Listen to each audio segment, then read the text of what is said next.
Family ties are a consistent theme in this year's 100-year and 50-year Rex retrospective, beginning with Gustav Baldwin, who was Rex in 1924.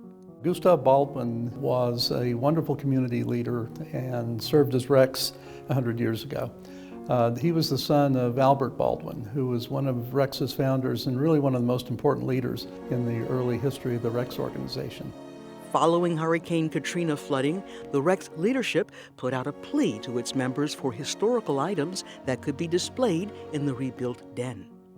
One of the early gifts came from the descendants of Gustav Baldwin. His family went to the attic, found a beautiful case with the crown and the scepter that he had worn in 1924 and offered that as a gift to the School of Design. Also on display in the den is the 1924 Ducal Medal, a very distinctive piece that reflects the art form of the era. If you look at the Ducal medals that preceded that very unique 1924 medal, they're all Maltese crosses, very traditional. And here is this very non-traditional medal. I can only imagine that the response to that was uneven, because the very next year they went right back to Maltese crosses. The 1924 Queen of Carnival, Margaret Faceau, also had an important familial connection to the organization. Her father, William McClellan Faceau, was a long-serving captain of the organization from the years just after World War I for more than a decade. The Pointevent family has been a significant part of the Rex organization for generations. Edward Pointevent is an amateur historian who has explored his family's links to Carnival, beginning with his great-grandfather, John Pointevent, who was Rex in 1893. At one point, he was called the Lumber King of the South.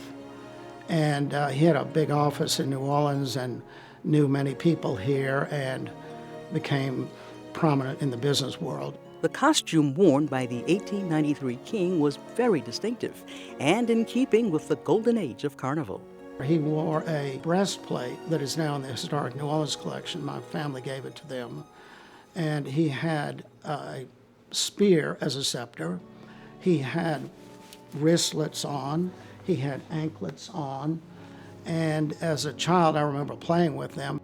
My great-grandfather in 1893 was given a very beautiful scroll by the organization.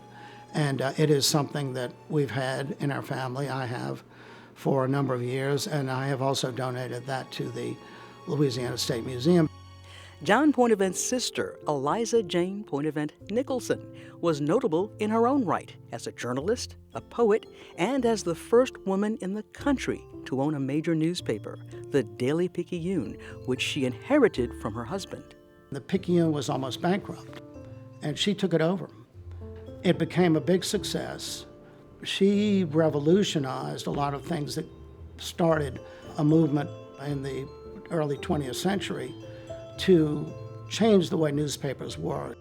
Edward Pointevent's father, Eads Pointevent Jr., was Rex 50 years ago in 1974. He was very active in civic and political things here. He was the chairman of the dock board. He was the president of a bank. He was a very outgoing person. It was a beautiful day. He loved seeing his friends on the float. His queen was Cammie Cock. She's a friend and a very gracious lady. 10 years later, my uncle, Edward, his older brother, was also named Rex. And he had another really fun reign. In the Rex archives is a scrapbook donated by the family commemorating the reign of Edward B. Pointevent, who was Rex in 1984. He was a beloved man, a wonderful community leader, and his scrapbook is full of tributes to his reign. Historically, it's rare for two brothers to wear the crown of Rex. It doesn't happen often, but sometimes it does. And we were lucky enough, the family, to be honored in that way.